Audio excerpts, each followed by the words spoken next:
First, we'll try and understand Hinduism in the right perspective by trying to understand what is the concept of God in Hinduism.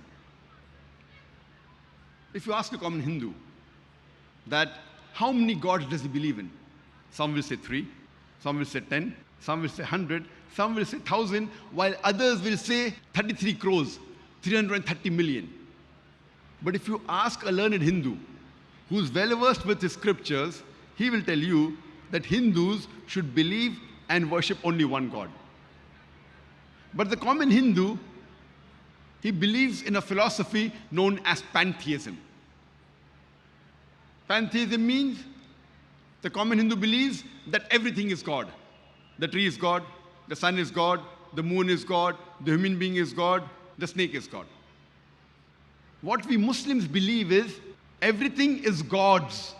G-O-D with an apostrophe S. Everything belongs to God. The tree belongs to God, the sun belongs to God, the moon belongs to God, the human being belongs to God, the snake belongs to God.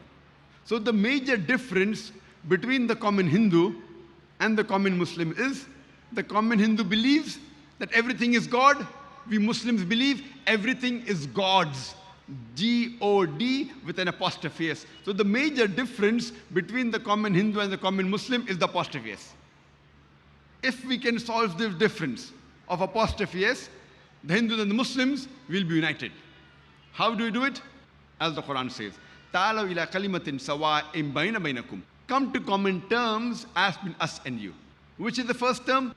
Allah na'budu illallah. That we worship none but Allah subhanahu wa ta'ala. وَلَا نُشْرِكَ بِهِ شَيْئًا. That we associate no partners with Him. وَلَا يَتَّخِذَ بَعْضُنَا بَعْضًا أَرْبَابًا مِن دُونِ اللَّهِ. That we erect not among ourselves lords and patrons other than Allah. فَإِن تَوَلَّوْا. If then they turn back, فَقُولُوا شَهِدُوا. Say, ye bear witness, بِأَنَّا مُسْلِمُونَ, that we are Muslims bowing our will to Allah subhanahu wa ta'ala. So today, we'll try and understand what is the concept of God in Hinduism by trying to understand what the Hindu scriptures have to speak about Almighty God.